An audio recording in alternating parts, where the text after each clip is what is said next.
Hello and welcome to another episode of The Zoo. Today we're going to talk about digital service management from the channel's perspective. How can partners and VARs take advantage of BMC Software's latest iteration of itself, the digital service management?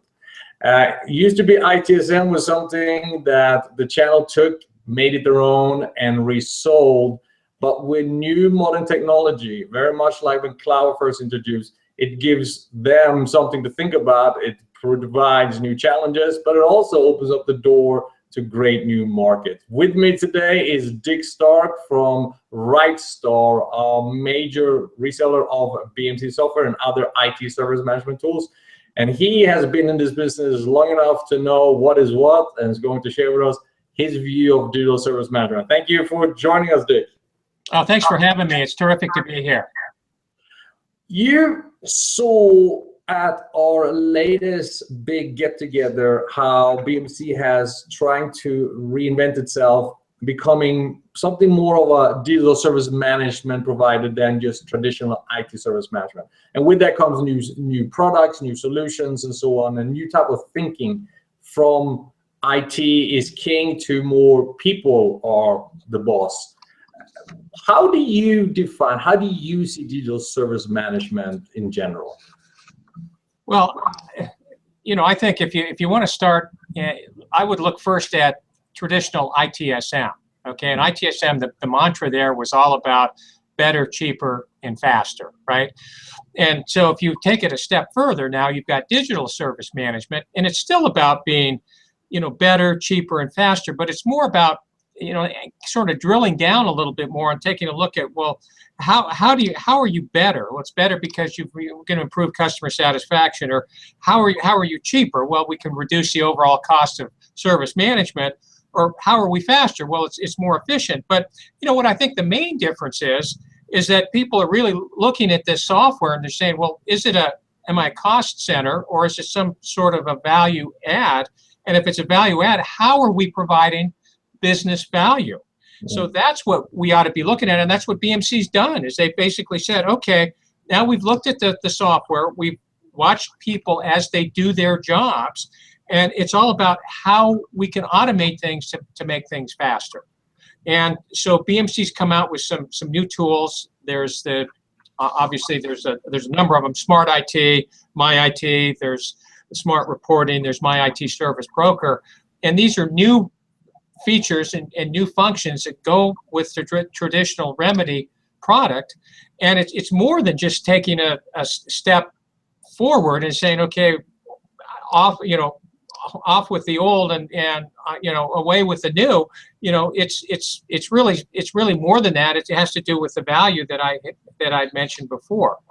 And I can give you a couple examples if you'd like that too. Yeah, because yeah. I think when companies buy software, especially ITSM, or now we call it DSM software, oftentimes you buy you get a list of requirements, okay, and especially maybe for competing against one of your biggest competitors, they've got this huge list of requirements, and it's all these things that they may or may not do. Probably they're not going to do 90% of them, but they may put this list together just because maybe they want the competitor's product and they know that maybe BMC doesn't do with one of these things. So they say, yeah, hey, you got to do all these things. Well, that's absolutely the wrong way to buy software. You ought to start with business outcomes. What is it that you really want here? And maybe it's, just take an example. Maybe it's a specific takeaway here is you want to improve customer satisfaction. Okay, well, to do that, you might say, well, we're at 85% customer satisfaction and we want to get to 95 or something like that. Well, having a product like My IT may help you get there because it's so user friendly, and it's a cool product to use. It's GPS enabled, and especially when you combine that, if you replace the old SRM product with My IT, it gives you a better overall user experience. And I think that's important. But companies don't really buy it that way. Another example is with Smart IT.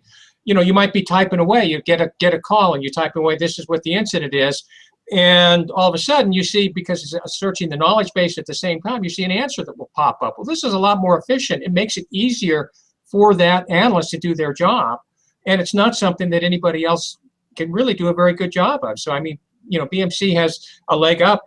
Is it providing business value? It sure is, because it's making that person easier to do their job.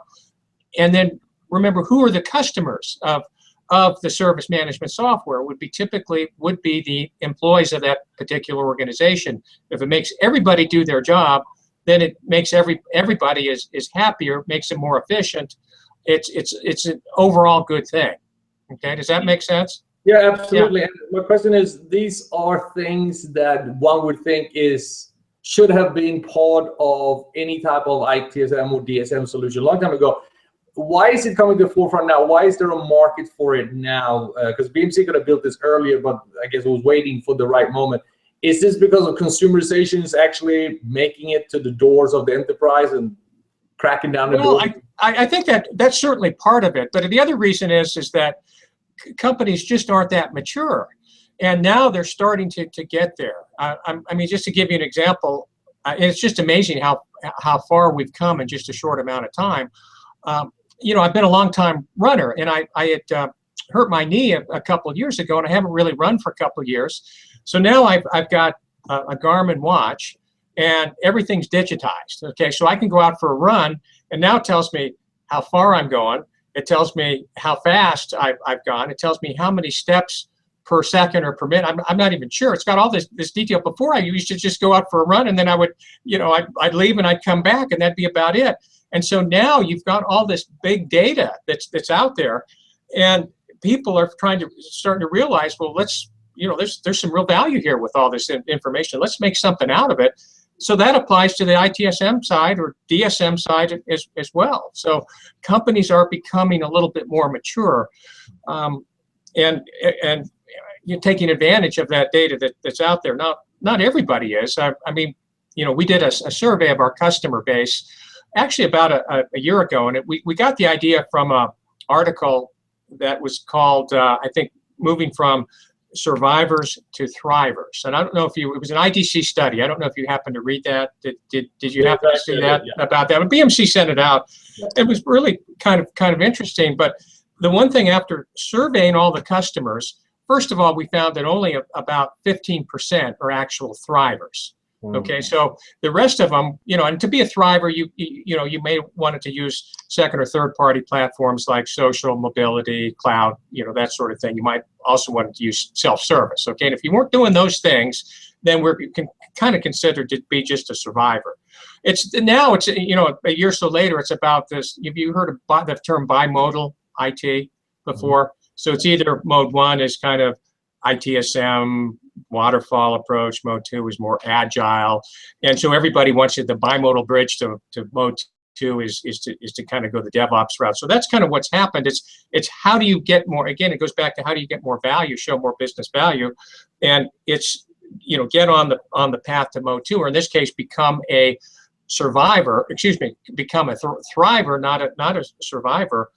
And companies are starting to realize that it's taken time, but they're going to get there. So BMC, with the tools like MyIT and Smart IT, provides the best way that I know to take advantage of that. And there's analyst reports out there saying that if you do not become a thriver, you will go under. If you are digitally incompetent, or something to that phrase, you will no longer be able to hold on to your market position, and you will fade away. Is it that dire, or is this a do or die move for most corporations, that is to modernize? Yeah, well, I think so. And part of that has to do with the whole DevOps or the Agile philosophy as well. And just take a look at the companies like Amazon now. That it's hard to believe, but Amazon issues 1,000 software releases in an hour, something like that. I think Flickr started this whole thing. And when you think of enterprise software, you think of, from BMC, well, they get release out on the Remedy side, on the on-premise side, and maybe it's every 6 months or so. So there's reasons why that it's a totally different model. But with more SaaS-based or on-demand-based software, I think you're going to see quicker releases, and companies, especially if you're a consumer-based company, it's really going to be dependent, maybe your retail organization is going to be dependent on the software program that you have in order to attract and retain customers. So that's kind of what it's all about. How do you keep track of all that? Thousands. I don't know. I don't know. That's what this whole big data thing is all about, and it's kind of mind-boggling to me. I mean, you got to be, not only do you have to keep track of it, but you got to make sure that somebody else doesn't steal it or get to it as well. You know, security is such a big issue now as well. Yeah. No, that's what I think something. When you go out and talk to customers, does bringing the DSM story to them, does it resonate? Does it make it easier for you to get traction with both existing customers and new customers? The people you talk to, how do they respond to this new? Yeah, I mean, some better than others, obviously. And let me just give you another example. We have a customer, it's a University of Virginia Health Services. So in other words, they're middle-sized hospital. I think they've got about 500 beds, something like that. They've been a long-time legacy remedy shop. Mm-hmm. And they just recently hired a new director down there who reports to the CIO. And her job is to work with their ERP systems that they have. So they've got Epic, I believe, and then they've got a medical records software program. And then the third thing, of course, is Remedy. So they really get it. It's kind of like they're taking a page from the BMC playbook, and they're positioning Remedy clearly as the center of the IT universe. And then they're saying, well, because customer satisfaction is so important, it's a digital world right now, we have to provide that excellent experience to all the employees. And because it's healthcare, you know, things have to really be clicking. And as a result, we're going to use my IT to do that. Okay, so they have iPads and iPhones and all that, and then they wanted to have this very pleasing user interface and kind of a single pane of glass, so to speak. And so we just help them. In fact, today is June 1. They're actually just in the process of going live. Now, they went live earlier with version 9, but now they're going live with the My IT, and it was called, I have it right here. It was called, it's My, instead of the My IT portal, they rebranded it as the My HIT portal, and they have about 25 new service requests.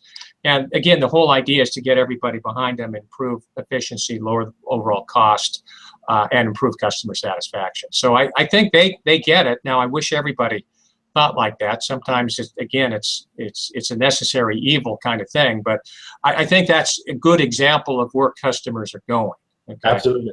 Yeah.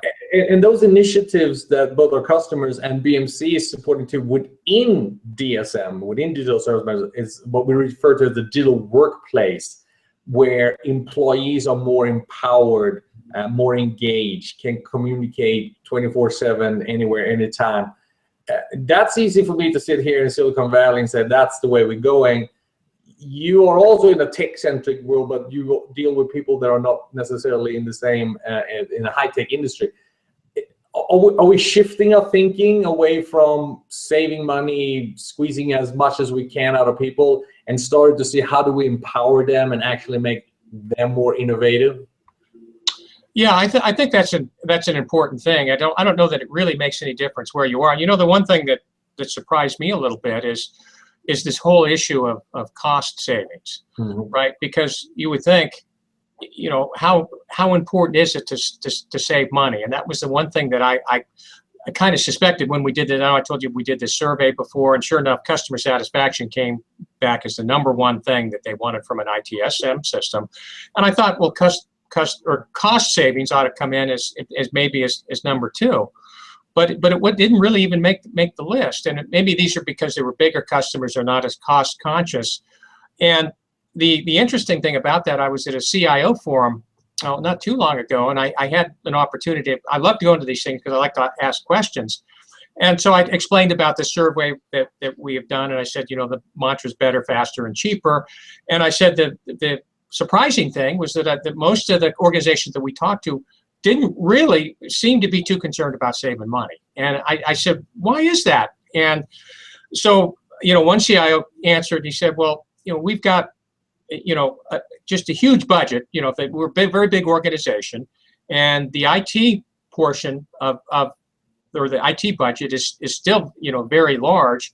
And the ITSM section is just kind of a rounding kind of error in terms of our total ITSM or IT budget spent. I mean, so in other words, we don't really care if we're going to save $100,000 or $150,000.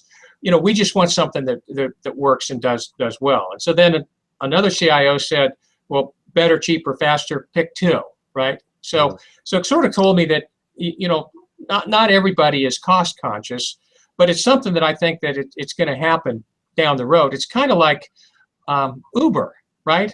Because you're in Silicon Valley, right? I was out there not too long ago, and Uber's pretty big out there, and as it is, pretty much everywhere. So why do you think people use Uber then? Is it because it's a lot cheaper? No. Is that because it's convenient? Then I would never go back to a taxi now. Right. Because it's so convenient. Yeah. It's convenience and it's cool, right? Because you can split the fares if you have a bunch of friends. The customer service seems to be pretty good. You don't have to wait very long. But it is a lot cheaper too. I mean, if I take it to get to the airport, it's about half the price. And that, to me, that makes a big difference. I certainly don't want to pay any more money. So I think that one of the things that BMC, I know we're kind of straying off track here a little bit, but I think one of the things that BMC and other enterprise software companies are going to have to take a look at is how important is cost going to be? You don't want to be Uberized, right? I mean, or disrupted by a new player. Let me just give you another example. Yeah. I was at another conference, and this was a DevOps conference just a couple of weeks ago, and I couldn't believe there was a presenter there, and there was a very large government agency that was sort of represented by the presenter, and they were using a product. It was from a company called Atlassian, which makes a product called Jira, and they were using it to do DevOps, and all of a sudden, in a very short period of time, they had 65,000 users on this system. I thought, wow, what's 65? And so the question is, how is something like that going to scale? And sure enough, they talked about it. And they had scaled to so that everybody could support, and they were using it for service desk as well as for software development. It's kind of getting everybody under the same roof. And I thought, this is really amazing. But it's mostly amazing because it's not really, when you think of Atlassian, you don't think of typically enterprise software. You think of, this is something that got started at a department level and maybe it's kind of grown, but it's not like a ServiceNow or, a REM. It's just not. It's not even in the Magic Quadrant, right? Okay. But in this particular case, that agency said, hey, it works. It doesn't cost us much. In fact, it's almost free. Okay. And we can get it to scale. So I think that sends a message, if you're talking about, being Uberized, that it's a message that big software enterprise companies, like ServiceNow, should probably have to consider is what's going to happen down the road because of companies like Atlassian. Are they going to take market share, or is the bigger companies going to be able to push them off and to say, hey, it's not enterprise software. We only buy something that's expensive. If it doesn't have this particular price point, we're not even going to touch it, right? Yeah. So it's not really clear what's going to happen now. And maybe the Uber example doesn't really apply very well to selling enterprise software, but no, I think it does. Think about anyway. Yeah, no. I think you're absolutely right, because we are moving. Yes, there are some that are still budget driven and so, but if you look at where the trend is and where we all eventually going to end up is, we need to provide a better end user experience, not for the end user experience itself. That's what we are today. But eventually that will lead to higher productivity, more engaged employees, and at the end of the day, the reason why we get up in the morning, we make more money. Right. And I think IT has such a big role to play there today, because they are the one who drives the business. There is no analog business anymore. There's nothing but digital businesses in the world. And that leads me to something very important I want to talk to you about. We've seen the beginning of this DSM consumer world. What do you think is next? You touched on it. Do you think that we're going to be, that self-service is going to be automatic, that we're no longer going to have to talk to people, that automation and self-healing is going to take over? Or is that too far out? Where do you think the next big thing will be in the DSM world? What would you like to be? I think it's going to be, where I think it's going is on the DevOps side. And that's where I see a lot of excitement right now. If you go to these IT or ITSM conferences, now all of a sudden there's a DevOps track. Mm-hmm. And there's just as many people in the DevOps track as there is in the ITSM track, because they figured out that Agile, at least ITSM has been around. It's kind of perceived as slow, steady, reliable. DevOps has been around too, but not as long, and it's perceived as being more agile. How is the way to get things twice as much work done in half the time. So I think that's something that's caught a lot of people's attention, and they're going to look to try to get both the ITs, sort of the development side and the support side all under the same umbrella. For example, if somebody is developing a software developer right now and they get a call, maybe they're an analyst on a service desk, and it's about the software program for the company they're supporting. Well, they can kind of take the call, and maybe they can try to track down the software developers and report the bug or whatever it is. But they don't have a very good way typically, because these two groups aren't interrelated. And I think that down the road, that's going to change. You might have a CIO, and you might have service desk. You might have an operations group. You might have technical support or application side. I think eventually you might have the CIO, and you're going to have this service desk function that's going to sit under the CIO. And then you might have operations or technical support and application. So it's getting everybody under the same umbrella. And BMC or ServiceNow or whoever is going to have to act more like they're in an agile environment and have a good DevOps strategy, because I think that's where it's going. And I think it's going to happen a little bit quicker. Now, I think it's fun to talk about that. Is it really going to happen? I'm not sure. And what does that really mean? I think all it means is that BMC should have a good DevOps strategy of some sort to talk about. What are they going to do, right? So. Well, it's always a pleasure to talk to you, Dick, because you do bring a good view of it. It's rooted in real business, but you also see the future with it. So I appreciate you joining the zoo, and every time you do. Yeah. Can I one more point? Can I make one more point? And then then we can hang up. And I really think this is kind of a neat idea. But have you heard of malware or ransomware before? Oh yes, I saw that. Anyway, there was a hospital out here called MedStar, and not too long ago they got hacked, and as a result, all their systems were shut down. Okay, so if you're a hospital and you can't schedule appointments, you can't do prescriptions, everything stops. And so the ransomware was there, and it was $19,000 to get them freed up. $19,000 doesn't seem like a lot of money. I would have paid the money, right, to get them out, let them go. But they didn't. So they were down for a while, and it really tests your backup and recovery procedures if you're not going to pay the money when something like this happens. But the best thing, and I think this is one of the best ideas that's come out of BMC for a while, is this whole threat director. They took the BBSA product and they've rebranded. It's called SecOps now. Okay. And now, that, for example, was caused by some old JBoss servers that may have been freeware that were down rev, and it was an easy way for these hackers to get in there. With a product like BMC's Threat Director, that wouldn't have happened, because you would have been able to figure out where you were down rev-wise and then remediate without having to worry about these hackers getting in there. So, I think BMC's got some other good ideas perking around too, because I think security is going to be an important function in all companies moving forward.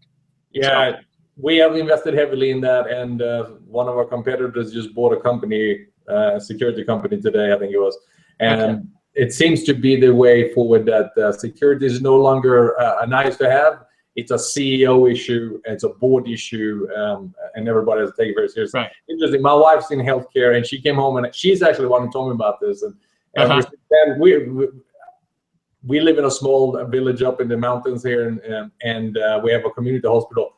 and they are terrified of being hacked because they are vulnerable to these type of things. They don't have the Right. same kind of IT infrastructure, so it hits everybody nowadays. Yeah.